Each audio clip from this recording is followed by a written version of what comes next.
You're tuning into Black and White Sports on YouTube. The no-holds-barred truth on sports. The main event starts now. Well, guys, we are still celebrating the demise of the woke USWNT at the World Cup. They flamed out, earliest exit ever for the USWNT. You see, guys, being anti-American does not pay off. Now, they were the back-to-back World Cup champs, 2015, win over Japan. And in 2019, they actually beat the Netherlands 2-0 in the final.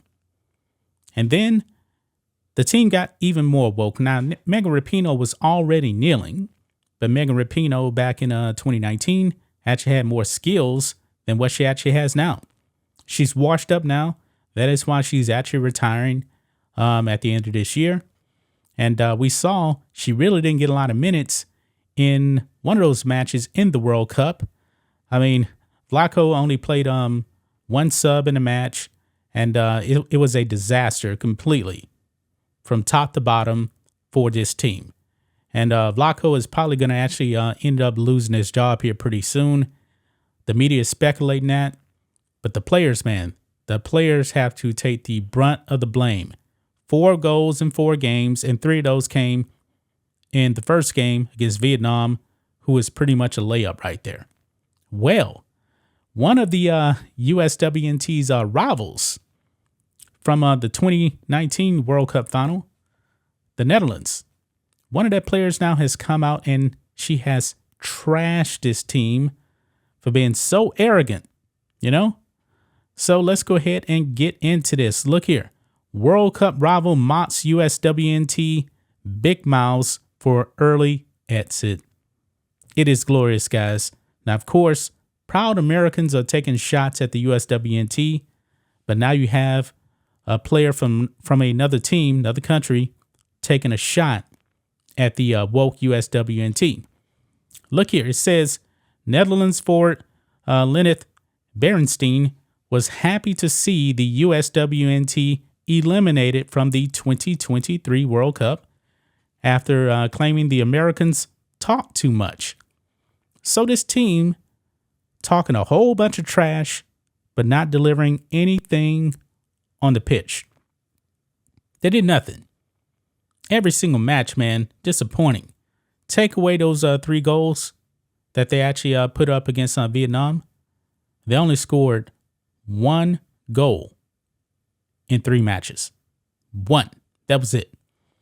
Beerensteyn, whose team is one of 8 quarterfinalists left in the Women's World Cup. Yeah, they advanced further than the woke USWNT. Called out the USWNT on Thursday, saying she hopes the players will learn a valuable lesson from their earliest exit in World Cup history. The Netherlands, which drew 1-1 with the U.S.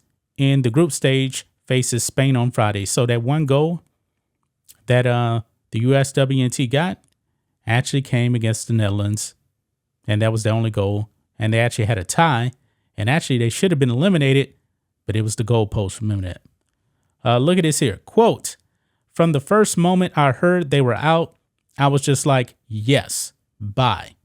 From the start of the tournament, they had really big mouths and were already talking about the final." Well, we know this team did not go to the final at all. They didn't deserve to be there. It looked like they didn't even deserve to actually be at the World Cup the way they played. She goes on, quote, "I was thinking, you first have to show it on the pitch before you talk big. I'm not being rude in that way. I still have a lot of respect for them, but now they're out of the tournament, and for me, it's a relief, and for them, it's something they will have to take with them in the future. Don't start to talk about something that is far away. I hope they will learn from that." Yeah.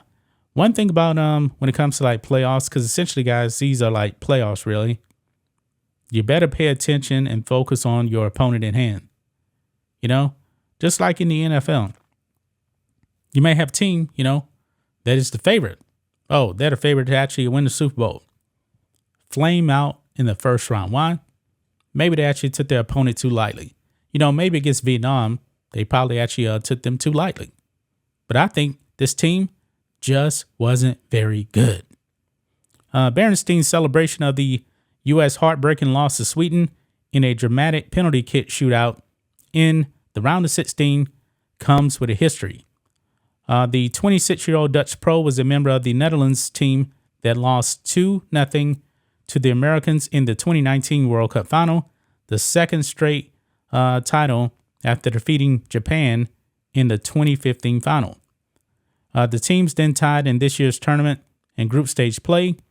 Netherlands ultimately finished atop the group, which sent the U.S. to its match against Sweden and their demise right there, really, guys. I mean, this is interesting, guys. This is very interesting. Sweden's game-winning penalty kick that ousted the Americans crossed the line by a millimeter before being swatted out by goalie Alyssa Nair. And I actually said, guys, I'm wondering if there was some divine intervention there. I mean, it was that close. Remember, the call on the field was actually that it didn't go across the line. But then replay showed it went across the line just a little bit. Epic way to actually lose and flame out. This team did not deserve to win. Being anti-American, man, does not pay off. If this team was pro-American, man, I would actually be patting them on the back, man. It's the anti-Americanism right there that really, really does tick me off. The Megan Rapinoes of the world, at least she's going away. So I'm curious now how this team will actually react going forward now that Megan Rapinoe is out of there. I mean, she is a poison, man. An absolute poison. And she missed that penalty kick, man. Boy. Amazing, guys. Absolutely amazing. But what do you guys think of this Netherlands player coming out and saying, hey, they talk too much, man. They got big mouths. They just arrogant. And that's the way I believe. I believe they just were super arrogant, guys. They had a lot of pride. And now they're going to be sitting back at home watching the rest of the World Cup. Maybe with us. I don't know if you guys are actually going to watch the rest of the match. I mean, I actually tuned into a World Cup. I don't believe I watched a World Cup match in a while by myself. I actually watched it one other time with a friend of mine. But he's into soccer. We were just hanging around and sitting down, and I watched some of it. But I really wasn't engaged. When it came to the U.S. and Sweden, I was engaged because I wanted to see this team lose. They hate America. Therefore, I got to root for Sweden. That's just my thoughts on this. What do you guys think of this?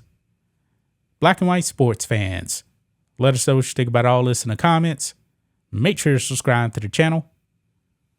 And we will catch you next time. Thanks for watching the show. Be sure to like, comment, and subscribe. Be sure to tune in next time on Black and White Sports.